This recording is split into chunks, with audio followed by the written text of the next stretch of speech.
You wake up before anyone calls you because it is Saturday. And at 14, Saturday feels like the only day that belongs to you. Your room is cold. Your clothes are on the chair where you dropped them last night. Outside, the street is still wet from rain. Downstairs, you hear the kettle, plates touching, the television murmuring, and your dad coughing, like every morning starts the same way. By the time you get to the kitchen, your mum is already doing three things at once. Toast is going cold on a plate, tea is being poured, and there is a cigarette resting in the ashtray beside the sink. Nobody thinks twice about smoke indoors. It lives in the curtains, the wallpaper, your jumper, and the air itself. Your dad is in his chair with a cup of tea, watching television without really watching it. Your mum asks what you are doing today, and you say, going out. That is enough detail in 1975. There's no phone in your pocket, no messages, no way to be checked every 10 minutes. You leave the house, and unless something goes wrong, you come back later. But before you reach the door, your mum gives you the rule. Be back before tea. Do not waste your money. And do not come home filthy. You say yes to all three, but only one stays in your head. Be back before tea. That is a line running through the whole day, even if you pretend it is not. Outside, the cold hits your face, and the street is already awake. A milk float rattles somewhere nearby. A dog barks behind a fence. Someone is washing a car that will probably be dirty again by Monday. A few kids are kicking a football against a wall, even though one neighbour always shouts if it hits too hard. Your mate is waiting near the corner with his bike, one foot on the curb and one hand full of coins. Soon there are four of you, moving down the road with no proper plan except not staying home. That feels like freedom, but it is also the first problem of the day. Nobody has much money, nobody can agree where to go, and everybody wants the day to feel bigger than the estate. So you started the corner shop because every Saturday needs a beginning. The bell above the door gives its tired little ring, and warm air hits you with the smell of newspapers, sweets, cigarettes, dusty shelves, and floor cleaner. The man behind the counter barely looks up, because he knows half the kids around here by face, and he knows which ones touch things they are not buying. You have 10 pence, and suddenly 10 pence feels like a serious decision. Blackjacks, fruit salads, cola bottles, maybe a small bag of crisps, if you're willing to risk having almost nothing left. One mate brings in empty pop bottles for the deposit money. Another picks up a comic and reads half a page before the shopkeeper says, "This isn't a library." Everybody laughs, but he puts it back. You try to stretch the money as far as it will go, but that is the trouble with being 14. You want the freedom of someone older, with the pockets of someone younger. By the time you leave the shop, you have sweets in your hand, barely any coins left, and a new worry that the bus into town might cost more than you want it to. The argument starts outside. One mate says you should stay near the estate and play football. Another says town will be better. Someone says there's nothing to do in town anyway, which is the sort of thing people say right before going there. You all start walking toward the bus stop without fully agreeing, because in 1975, that is often how decisions get made. The bus arrives already half full, warm and stale inside, with fogged windows and the smell of damp coats. Old women sit with shopping bags held tight against their knees. A man with tired eyes stares out of the window. You and your mates head upstairs, because that is where teenagers belong, especially if they want to feel older than they are. At the back, Someone starts messing about almost at once. One mate drums coins on the seat. Another laughs too loudly. A boy 2 rows ahead lights a cigarette near the window and holds it like he has been smoking for years, even though he coughs after the first drag. You want to laugh, but part of you watches him carefully, because everyone at 14 is secretly studying how to be older. Then the conductor comes up the stairs. The mood changes quickly. Coins stop tapping. Somebody hides the cigarette low by his knee. The conductor looks at all of you like he has seen this exact group every Saturday for 20 years. You count your money again in your palm and hope you have enough. For a few seconds, the whole day depends on copper coins. You pay, get your ticket, and feel safe again. Not rich, not sensible, just safe enough to keep going. Outside the fogged bus window, Britain rolls past in pieces.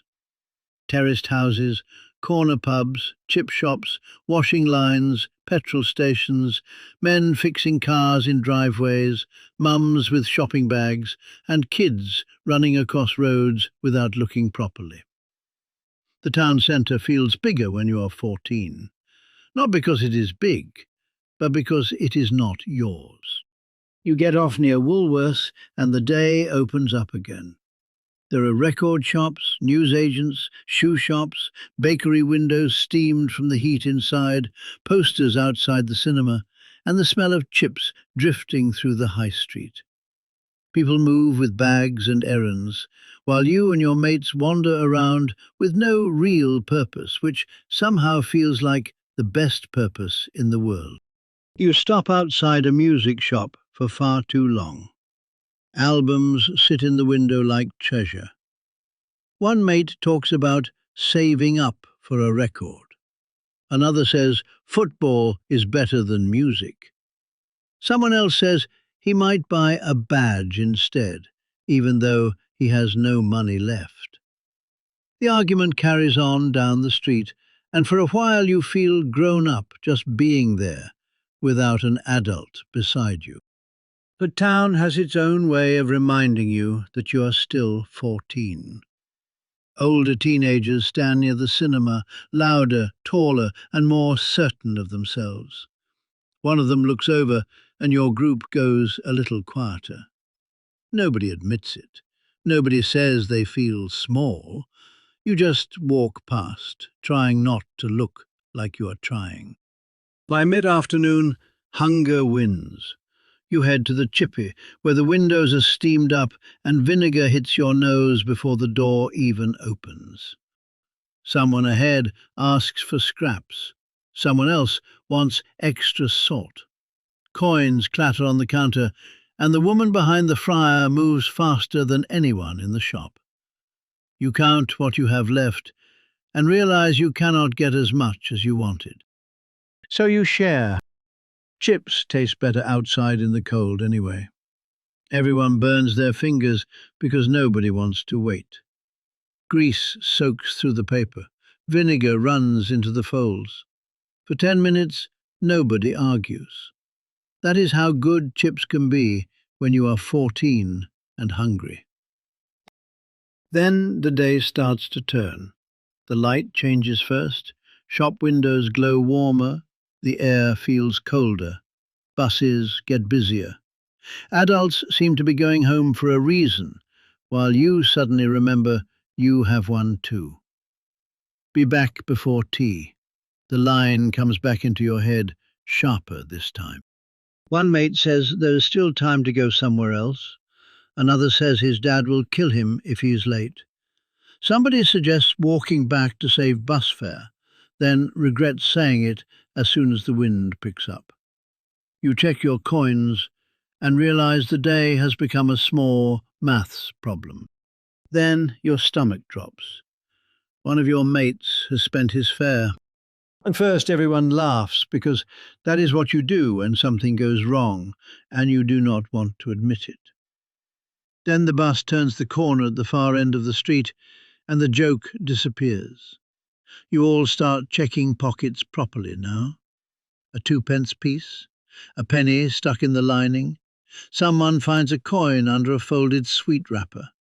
Another mate says he is not paying for him, then pays anyway, because nobody really wants to leave him behind. You make the bus with seconds to spare.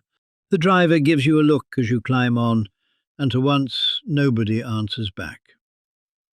The top deck is warmer than outside, but quieter now. The windows are steamed over, and the whole bus smells of damp clothes, cigarettes, chips, and tired people.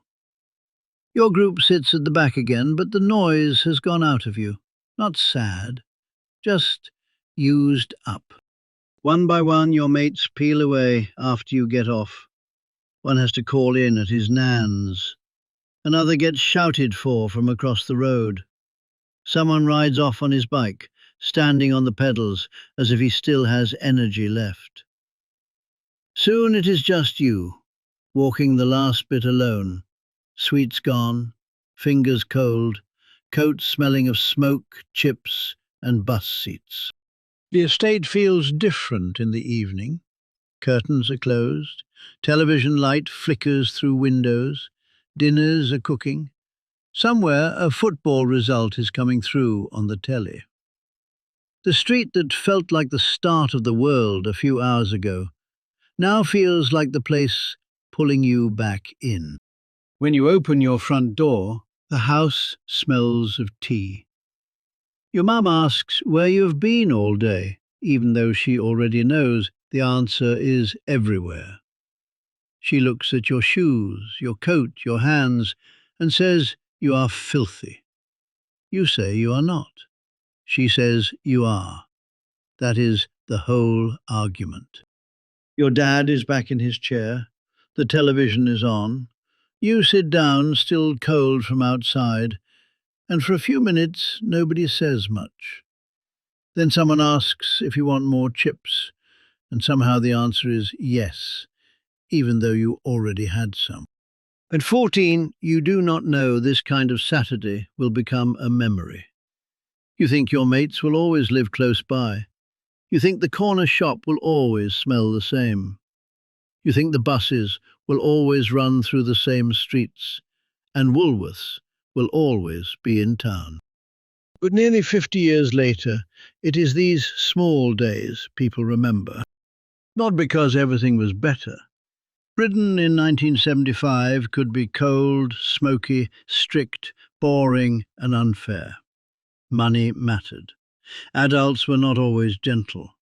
Kids were expected to get on with things. But there was a kind of freedom hidden inside ordinary life. You left the house with a few coins, met your mates, made a plan out of nothing, got told off, got the bus, ate chips too hot, worried about being late, and came home just before the day closed around you. And somehow, by the time the street lights came on, it felt like you had lived a whole life before tea.